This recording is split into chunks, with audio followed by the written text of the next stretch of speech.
عليه ونعوذ بالله من شرور أنفسنا ومن سيئات أعمالنا من يهده الله فلا مضل له ومن يضلله فلا هادي له وأشهد أن لا إله إلا الله وحده لا شريك له وأشهد أن سيدنا وسندنا وحبيبنا ومولانا محمدا عبده ورسوله صلى الله تعالى عليه وعلى آله وأصحابه وبارك وسلم تسليما كثيرا كثيرا أما بعد فأعوذ بالله من الشيطان الرجيم بسم الله الرحمن الرحيم قل إن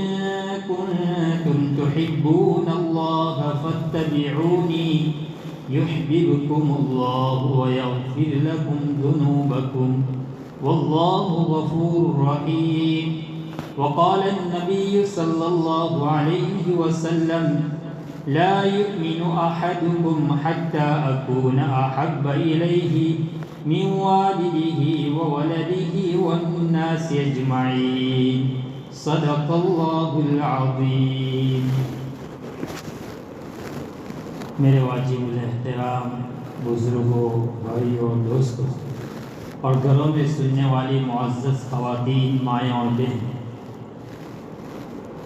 ربیع الاول کا بابرکت اور باسعادت مہینہ چل رہا ہے. اسی مہینے میں جناب رسول اللہ صلی اللہ علیہ وسلم کا آفتاب دنیا میں طلوع ہوا اور اسی مہینے میں آپ علیہ السلام اپنی امت کو روتی ہوئی چھوڑ کر، آنسو بہاتی ہوئی چھوڑ کر، تڑپتی ہوئی چھوڑ کر 63 سالہ زندگی گزار کر دنیا سے رخصت ہو گئے.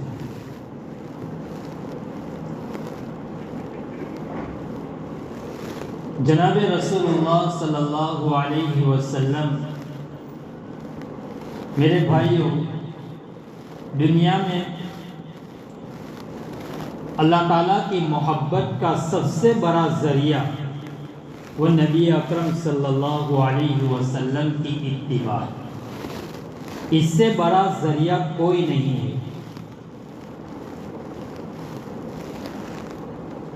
جس نے نبی علیہ السلام کی سنت کی اتباع کی وہ اللہ تبارک و تعالیٰ کا محبوب ہو گیا، اور جس نے نبی علیہ السلام کی اتباع نہیں کی وہ چاہے کتنا ہی بڑا کیوں نہ ہو وہ اللہ کی نظر میں مردود ہے. اسی کو علامہ اقبال رحمۃ اللہ علیہ نے فرمایا کہ محمد سے وفا تو نے تو ہم تیرے ہیں، یہ جہاں چیز کیا لوح و قلم تیرے ہیں. اگر محمد الرسول اللہ صلی اللہ علیہ وسلم کی وفاداری ہے تو اللہ کہہ رہا ہے، یہ علامہ اقبال رحمۃ اللہ علیہ اللہ تبارک و تعالیٰ کی گویا ترجمانی کر رہے ہیں کہ یہ جہاں چیز کیا، یعنی یہ دنیا کیا، یہ لوح و قلم تیرے، یعنی یہ تقدیر، لوح و قلم یعنی یہ تقدیر تیرے قبضے میں. اس کا مطلب یہ ہے کہ جب تم محمد الرسول اللہ صلی اللہ علیہ وسلم کی اتباع کریں گے تو تمہاری تقدیر بھی خیر سے بدل جائے گی.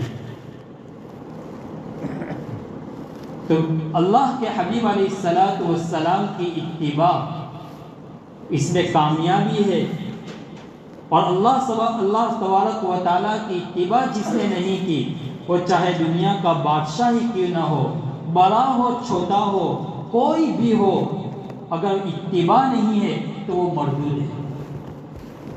اللہ تبارک و تعالیٰ قرآن کریم میں فرماتے ہیں قُلْ إِن كُنتُمْ تُحِبُّونَ اللَّهَ فَاتَّبِعُونِي يُحْبِبْكُمُ اللَّهُ.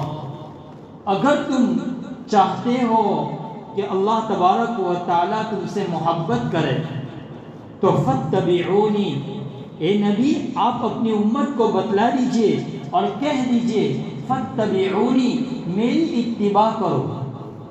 یعنی نبی اکرم صلی اللہ علیہ وسلم کی اتباع کرو، یحببکم اللہ ویغفر لکم ذنوبکم، اللہ تم سے محبت بھی کرے گا، اور ساتھ ساتھ میں ایک بینیفٹ اور دے دیا، وہ یہ ہے کہ اللہ تمہاری مغفرت بھی کر دے گا، تمہارے گناہوں کو بھی معاف کر دے گا۔ طالب علمی کے دور میں کسی کتاب میں مطالعہ کیا تھا کہ اس آیت کے اندر میں اگر غور کیا جائے تو اللہ فرماتا ہے یحببکم اللہ ویغفر لکم، اللہ تمہارے سارے گناہوں کو معاف کر دے گا۔ یہ نہیں کہا کہ بعض گناہوں کو معاف کریں گے، بلکہ کہا ویغفر لکم ذنوبکم، تمہارے گناہوں کو معاف کر دے گا، چاہے وہ صغیرہ ہو یا کبیرہ ہو۔ یہ اور بات ہے کہ توبہ کرنا شرط ہے، لیکن جب سورہ نوح ہم پڑھتے ہیں 29ویں پارے میں، اِنَّا أَرْسَلْنَا نُوحًا إِلَىٰ قَوْمِهِ أَنْ أَنذِرْ قَوْمَكَ مِنْ قَبْلِ أَنْ يَأْتِيَهُمْ عَذَابٌ أَلِيمٌ قَالَ يَا قَوْمِ إِنِّي لَكُمْ نَذِيرٌ مُّبِينٌ أَنِ اعْبُدُوا اللَّهَ۔ حضرت نوح علیہ السلام اپنی قوم سے کہہ رہے تم اللہ کی عبادت کرو، واتقوا، اس سے ڈرو، وَأَطِیعُوا، میری اطاعت کرو، تو کیا ہوگا؟ یغفر لکم ذنوبکم، یغفر لکم من ذنوبکم، اللہ تمہارے بعض گناہوں کو معاف کریں گے۔ یہاں مین لے کر آئے، مین تبعیضیہ ہے، گویا اللہ تمہارے بعض گناہوں کو معاف کریں گے۔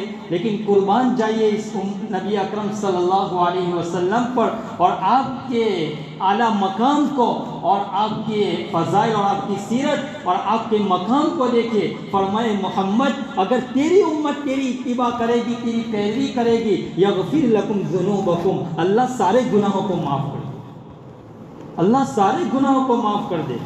تو فرمایا اللہ تبارک و تعالیٰ نے فاتبعونی، اے محمد تم کہہ دو اپنی امت کو کہ میری اتباع کرو، یحببکم اللہ ویغفر لکم ذنوبکم، اللہ تم سے محبت بھی کرے گا اور تمہارے گناہوں کو بھی معاف کر دے گا۔ تو گویا اللہ تبارک و تعالیٰ نے گناہوں کی بخشش کا اور اپنے محبت کا ذریعہ، اپنی محبت کو جو جوڑا ہے وہ نبی اکرم صلی اللہ علیہ وسلم کی اتباع پر جوڑا ہے کہ تم محبت کرو گے میرے نبی سے تو اللہ تم سے محبت بھی کرے گا اور تمہارے گناہوں کو بھی معاف کر دے گا۔ مفسرین نے لکھا ہے کہ اللہ یجتبی الیہ من یشاء، اللہ کھینچتا ہے اپنی طرف جس کو چاہتا ہے۔ تو وہاں مفسرین اور ہمارے اکابرین نے لکھا ہے کہ اللہ اپنی طرف جس کو چاہتا ہے اپنی طرف کھینچتا ہے، یعنی ان لوگوں کو، فرمایا جو نبی کی اتباع کرتے ہیں، من یشاء، جس کو چاہتا ہے، یعنی ان لوگوں کو جو نبی کی اتباع کرتے ہیں۔ اس سے اندازہ لگائیے کہ آپ علیہ الصلاۃ والسلام کی اطاعت، آپ علیہ الصلاۃ والسلام کی اتباع یہ کتنی بڑی چیز ہے کہ انسان دنیا میں بھی اس کو عزت ملے گی تو اسی کی بدولت ملے گی، اور آخرت میں بھی عزت جو ملنے والی ہے وہ نبی علیہ الصلاۃ والسلام کی اطاعت اور اتباع ہی کی بنیاد پر ملنے والی ہے۔ ایک انصاری صحابی ترمذی شریف کی روایت ہے، جناب رسول اللہ صلی اللہ علیہ وسلم کی خدمت میں آئے اور عرض کہ اللہ کے حبیب علیہ الصلاۃ والسلام دنیا میں تو جب چاہتے ہیں آپ کے پاس آ جاتے ہیں، کوئی چھوٹا سا مسئلہ ہو، بڑا سا مسئلہ ہو، حتیٰ کہ حدیث شریف میں حتی اللیل، رات میں بھی ہم آپ کے پاس آ جاتا ہے، رات میں بھی کوئی مسئلہ پیش ہوتا ہے تو ہم آپ کے پاس لے کر آ جاتے ہیں۔ تو آپ علیہ الصلاۃ والسلام سے کہنے لگے اللہ کے حبیب قیامت کے دن تو آپ کا مقام بہت اونچا ہوگا، تو ہم کہاں آپ کے پاس آئیں گے؟ نبی علیہ الصلاۃ والسلام نے ایک جملہ چھوٹا سا ارشاد فرمایا، المرء مع من احب، آدمی قیامت کے دن اسی کے ساتھ ہوگا جس سے وہ دنیا میں محبت کرتا ہوگا۔ اگر تم مجھ سے محبت کرتے ہو تو میرے ساتھ ہوں گے۔ یہ نبی علیہ الصلاۃ والسلام نے صحابہ سے فرمایا کہ قیامت کے دن آدمی اسی کے ساتھ اس کا حشر ہوگا جس کے ساتھ وہ محبت کرتا ہے۔ ہمارے اکابرین کو اللہ تعالیٰ نے ایسا حافظہ عطا فرمایا تھا کہ عجیب عجیب مسائل لکھ کر گئے اور عجیب عجیب بحث چھیڑ کر گئے۔ فرماتے ہیں کہ اللہ تبارک و تعالیٰ اپنے بندوں سے کہہ رہے ہیں، یا ایھا الذین آمنوا صلوا علیہ وسلموا تسلیما، اے ایمان والو تم اپنے نبی صلی اللہ علیہ وسلم پر صلاۃ و سلام بھیجو۔ حالانکہ اللہ تبارک و تعالیٰ احکم الحاکمین ہے، اتنا بڑا رب ہے، اتنا بڑا اللہ ہے، لیکن آپ اللہ تبارک و تعالیٰ کے بارے میں کبھی آپ نہیں پڑھیں گے کہ اللہ تبارک و تعالیٰ نماز پڑھتا ہے، اللہ تبارک و تعالیٰ روزہ رکھتا ہے، لیکن صلاۃ کی نسبت، درود و سلام کی نسبت اللہ تعالیٰ نے اپنی طرف بھی فرمائی، ان اللہ و ملائکتہ یصلون علی النبی، کہ اے ایمان والو فرمائے ان اللہ، بے شک اللہ تبارک و تعالیٰ اس کے فرشتے آپ علیہ الصلاۃ والسلام کے اوپر رحمت بھیجتے ہیں اپنی شان کے مطابق، خود خالق کے کائنات ہو کر، جب احکم الحاکمین ہو کر جناب رسول اللہ صلی اللہ علیہ وسلم پر درود رحمت کا نذرانہ پیش کرتے ہیں، وہ اللہ فرماتے ہیں اے بندو تم بھی اپنے نبی کے اوپر صلاۃ و سلام پیش کرو۔ تو اس وقت یہ آیت نازل ہوئی، یا ایھا الذین آمنوا صلوا علیہ وسلموا تسلیما، تو صحابہ کرام نبی علیہ الصلوۃ والسلام کی خدمت میں آئے اور عرض کیا اللہ کے حبیب علیہ الصلوۃ والسلام، اللہ تعالیٰ نے یہ آیت نازل فرمائی اور اس میں ہمیں حکم دیا جا رہا ہے کہ تم اپنے نبی کے اوپر صلاۃ و سلام پیش کیجئے۔ تو سلام تو ہمیں معلوم ہے السلام علیک ایھا النبی، لیکن صلاۃ کیسے بھیجے؟ تو اس وقت فرمایا اللہ تبارک و تعالیٰ نے آپ کے اوپر وحی بھیجی اور فرمایا اللہم صلی علی محمد، آپ نے صحابہ سے فرمایا تم صلاۃ اس طرح بھیجو، اللہم صلی علی محمد، اے اللہ تو محمد صلی اللہ علیہ وسلم کے اوپر درود بھیج۔ علامہ سخاوی رحمۃ اللہ علیہ نے یہاں ایک اشکال کیا ہے اور ایک سوال کیا ہے کہ اللہ تبارک و تعالیٰ تو قرآن کریم میں کہہ رہے ہیں اے ایمان والو تم میرے نبی کے اوپر تم صلاۃ و سلام پیش کرو، اور یہاں جب ہمیں سکھایا جا رہا ہے، نبی علیہ الصلوۃ والسلام کے پاس صحابہ آئے اور صحابہ نے پوچھا کہ اللہ ہمیں حکم دے رہا ہے ہم کیسے صلاۃ پیش کریں، تو اللہ کے حبیب علیہ الصلوۃ والسلام نے یہ بتایا اللہم صلی علی محمد، کہ اے اللہ تو درود و سلام، تو صلاۃ و سلام پیش فرما۔ تو فرمائے اس کے اوپر عمل کہاں ہوا؟ اللہ تو قرآن کریم میں تو کہہ رہے ہیں کہ ایمان والو تم صلاۃ و سلام پیش کرو، اور ہم تو اللہ کو کہہ رہے ہیں اللہم صلی علی محمد، اے اللہ تو ہمارے نبی کے اوپر صلاۃ و سلام پیش فرما، تو اس کے اوپر عمل تو ہوا نہیں۔ علامہ سخاوی رحمۃ اللہ علیہ اس کا جواب دیتے ہیں کہ جب صحابہ نبی علیہ الصلوۃ والسلام کی خدمت میں آئے اور یوں کہا کہ اللہ ہمیں حکم دے رہا ہے کہ آپ کے اوپر صلاۃ و سلام پیش کرے، تو نبی علیہ الصلوۃ والسلام نے جو سکھایا وہ اللہ تبارک و تعالیٰ نے وحی فرمائی، اے محمد تیرے صحابہ تیرے پاس آئے اور پوچھ رہے ہیں تجھ سے کہ تیرے اوپر درود کیسے بھیج، تو ان کو بتا دے اللہم صلی علی محمد، یہ تیرے مقام کو جانتی نہیں ہے، تیرا مقام کیا ہے، تیری امت اور تیرے صحابہ تیرے مقام کو نہیں جانتی، تو انہیں بتا دے اللہم صلی علی محمد۔ یہ لوگ اپنی زبان سے اللہم صلی علی محمد پڑھ کر ان کو چاہیے وہ میرے حوالے کر دے، میں تیری شان کے مطابق تیرے اوپر رحمت بھیجوں گا۔ یہ ہے مقام نبوت صلی اللہ علیہ وسلم، یہ ہے نبی اکرم صلی اللہ علیہ وسلم کا مقام۔ میرے بھائی مدینہ المنورہ کے اندر میں یزید نے ایک بہت بڑا لشکر لے کر حملہ کیا تھا۔ سعید بن مسیب رحمۃ اللہ علیہ سید التابعین ہے، تابعین کے سردار، اور ابو ہریرہ رضی اللہ تعالیٰ عنہ کے داماد بھی ہے۔ ابو ہریرہ رضی اللہ تعالیٰ عنہ کے داماد، اور ابو ہریرہ مکثرین صحابہ میں سے ہے، 5374 روایت نقل کر رہے ہیں سب سے زیادہ، وہ ابو ہریرہ کے داماد ہے سعید بن مسیب رحمۃ اللہ علیہ، تابعین ہے۔ تابعین اس کو کہتے ہیں جنہوں نے ایمان کے حالت میں صحابہ کو دیکھا ہو، اور تبع تابعین اس کو کہتے ہیں جنہوں نے تابعین کو دیکھا ہو، اور صحابی اس کو کہتے ہیں جس نے ایمان کے حالت میں اللہ کے رسول کو دیکھا ہو اور ایمان کے حالت میں دنیا سے رخصت ہوئے ہو۔ تو سعید بن مسیب رحمۃ اللہ علیہ فرماتے ہیں کہ مدینہ منورہ کے اوپر ایک ایسا وقت اور ایک ایسا دور آیا، یزید شامی لشکر لے کر آئے تھے، اور زندگی کے اندر میں کبھی مسجد نبوی کے اندر میں کبھی نماز کے اوپر پابندی نہیں لگی، لیکن 3 دن ایسے آئے کہ 3 دن تک مسجد نبوی کے اندر میں نہ اذان ہوئی اور نہ نماز ہوئی۔ ایسا ظلم مدینہ المنورہ کے اندر میں یزید نے کیا تھا۔ فرمایا اتنی لاش پڑ گئی، اتنی لاش پڑ گئی، اس وقت صحابہ رضی اللہ تعالیٰ عنہ کی بیٹیوں کے اوپر بھی ناحق ظلم ہوا تھا اور ان کے ساتھ غلط کام ہوا تھا۔ عبداللہ بن جابر رضی اللہ تعالیٰ عنہ اپنی عمر کے آخری دور میں وہ نابینا ہو گئے تھے. وہ گھر سے باہر نکلے تو ان کا پاؤں ایک ناش کے اوپر گر گیا. وہ گر گئے تو ایک شامی نے آ کر آپ کو لات ماری. تو اس صحابی نے کہا, عبداللہ بن جابر نے, انا صحابی رسول اللہ صلی اللہ علیہ وسلم, میں اللہ کے رسول صلی اللہ علیہ وسلم کا صحابی ہوں. فرمایا ہم خود جانتے نہیں, بس انہوں نے آپ کو لات ماری اور آپ کی پٹائی کی, اتنا ظلم ہوا اس کو کیسے بیان کیا جائے. بہرحال مجھے یہ بیان کرنا ہے کہ 3 دن تک مسجد نبوی کے اندر میں نماز بھی نہیں ہوئی اور اذان بھی نہیں ہوئی. سعید بن المسیب رحمۃ اللہ علیہ اس وقت مسجد نبوی کے اندر میں گئے تو اس وقت یہ ظالم لوگ مسجد نبوی کے اندر میں آئے اور آپ کے اوپر بھی ہاتھ اٹھایا, لیکن آپ نے کچھ ایسی شکل اختیار کی جیسے پاگل پن لوگ کرتے ہیں. تو انہوں نے کہا یہ تو پاگل ہے, انہیں چھوڑ دو. سعید بن مسیب رحمۃ اللہ علیہ فرماتے, امام ترمذی سے نقل کرتے ہیں, اذا حانت الصلاۃ, فرمایا جب نماز کا وقت ہوتا تھا تو فرمایا مجھے اذان کی آواز سنائی دیتی تھی. جب نماز کا وقت ہوتا تو اذان کی آواز سنائی دیتی. کہاں سے؟ من قبر رسول اللہ صلی اللہ علیہ وسلم, اللہ کے رسول صلی اللہ علیہ وسلم کی قبر مبارک سے اذان کی آواز آتی ہے. میرے بھائیوں, یہ عشق والوں ہی کو نصیب ہوتا ہے. ہم اپنی زندگی کو اتباع سنت کے مطابق گزاریں گے, پھر دیکھو ہماری زندگی میں کیسی برکتیں ہوتی ہے. تو میں کہہ رہا تھا, المرء مع من احب, آدمی دنیا میں جس کو اختیار کرے گا, جس کو پسند کرے گا, جس سے محبت کرے گا, قیامت کے دن وہ اسی کے ساتھ اس کا حشر ہوگا.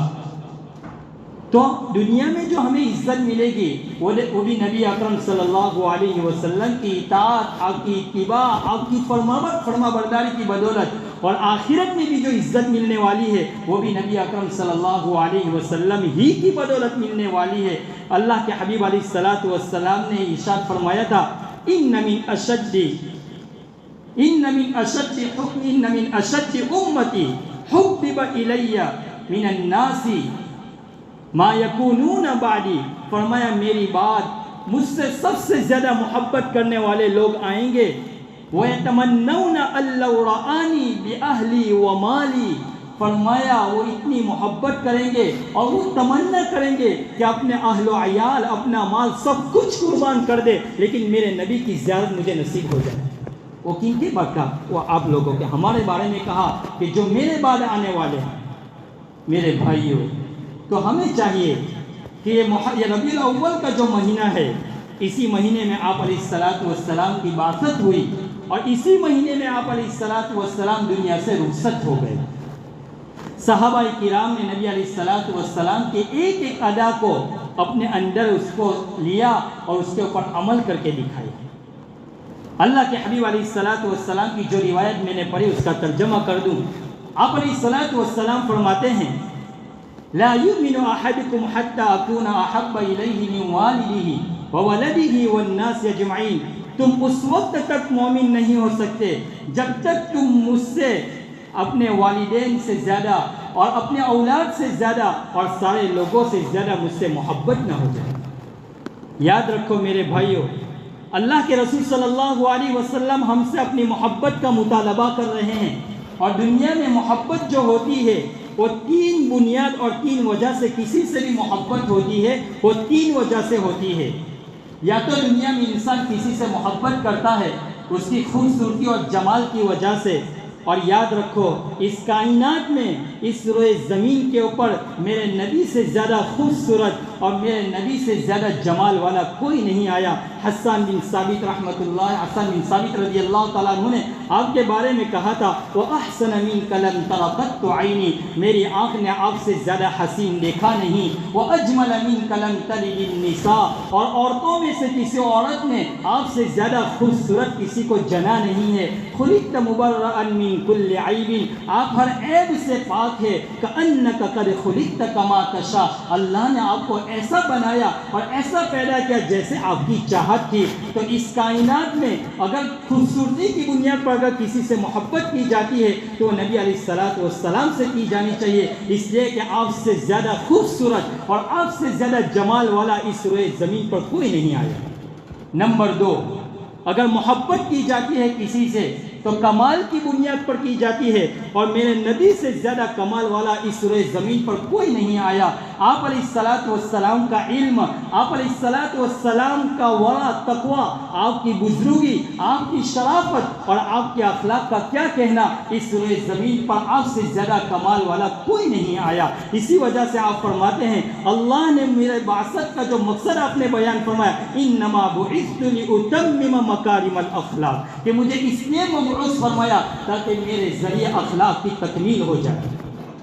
نمبر 3، دنیا میں کسی سے محبت ہوتی ہے یا کسی سے محبت کی جاتی ہے تو وہ احسان کی بنیاد پر کی جاتی ہے۔ آپ نے میرے اوپر کچھ احسان کیا، میں آپ سے محبت کرتا ہوں۔ میرے بھائیوں، ہم اس روئے زمین پر نبی سے بڑا محسن کون ہوگا کہ جس کی برکت اور جس کے طفیل میں ہمیں ایمان ملا، جس کی برکت سے ہمیں قرآن شریف ملا، جس کی برکت سے ہمیں ہدایت ملی۔ دنیا میں کوئی چند کوڑی دیتا ہے، آدمی اس کے پیچھے پیچھے ہو جاتا ہے۔ اللہ کے حبیب علیہ الصلوۃ والسلام ہمیں جہنم والے راستے سے نکال کر جنت والے راستے لے گئے۔ اللہ کے رسول نے ہمیں ایسی تعلیم دی کہ ایک بچہ پیدا ہوتا ہے، موت تک اس کی زندگی گزارنے کے سارے طریقے میرے نبی نے ہمیں سکھائے۔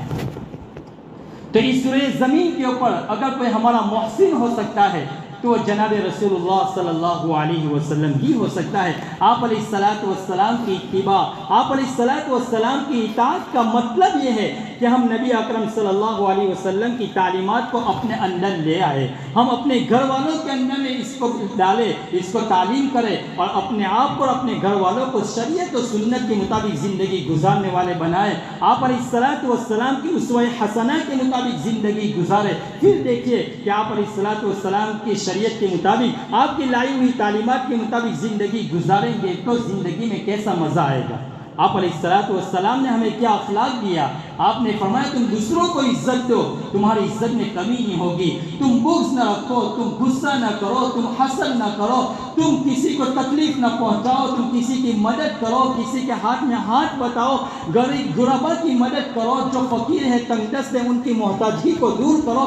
یہ ہمارے نبی علیہ الصلوۃ والسلام کی سنت اور یہ آپ علیہ الصلوۃ والسلام کا طریقہ ہے۔ میرے بھائیوں، یہ ربیع الاول کا ہمیں پیغام ہے کہ ہم اپنے اندر آپ علیہ الصلوۃ والسلام کی زندگی کو لے کر آئے، ہم آپ علیہ الصلوۃ والسلام کے اخلاق کو لے کر آئے، اور کثرت کے ساتھ ہم اپنی زندگی میں درود شریف پڑھے۔ میں آج صبح ہی میں پڑھ رہا تھا کہ حضرت حسن بصری رحمۃ اللہ علیہ کے پاس ایک عورت آئی اور وہ کہنے لگی کہ حضرت میری بچی جوانی کے اندر میں انتقال ہو گیا، میں چاہتی ہوں کہ میں اس کو خواب میں دیکھوں۔ حضرت حسن بصری رحمۃ اللہ علیہ نے فرمایا کہ اماں آپ 4 رکعت رات کو نماز پڑھے اور چاروں رکعت کے اندر میں سورہ فاتحہ کے بعد سورہ تکاثر پڑھے اور پھر درود شریف پڑھتے پڑھتے سو جانا۔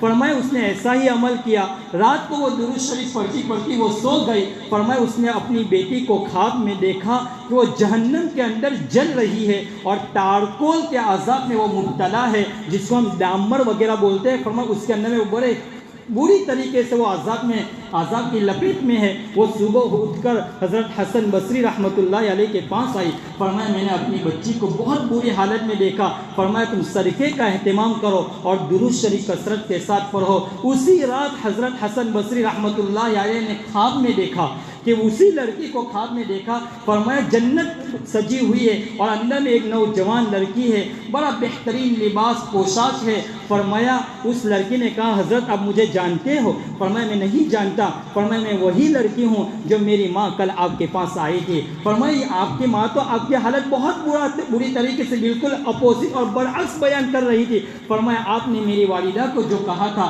کہ درود شریف پڑھنا، فرمایا اسی درود شریف کی بدولت اللہ نے مجھے جہنم سے نکال کر جنت بخشی۔